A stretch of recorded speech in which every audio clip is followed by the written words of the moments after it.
கர்த்தருடைய பரிசுத்த நாமத்துக்கு ஸ்தோத்திரம். பாவ அறிக்கையும் மன்றாட்டும். பாவ அறிக்கை.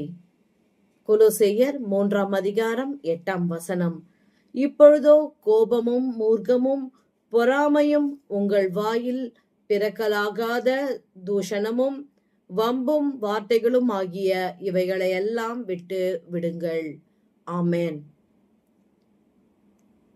ஆண்டவரே இயேசு கிறிஸ்துவே, என்னிடத்தில் காணப்படுகிற கோபமும் மூர்க்கமும் பொறாமையும் என் வாயிலிருந்து பிறக்கலாகாத தூஷணமும் வம்பு வார்த்தைகளும் ஆகிய எல்லா விதமான பாவத்தையும் விட்டு விடுகிறேன். நீர் என் எல்லா அக்கிரமத்தையும் மன்னித்து என்னை ரட்சியும். ஆமென்.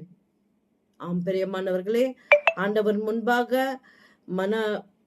மன கசந்து நீங்கள் பாவ அறிக்கை செய்யுங்கள்.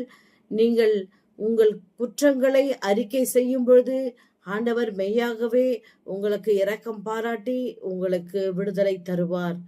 God bless you.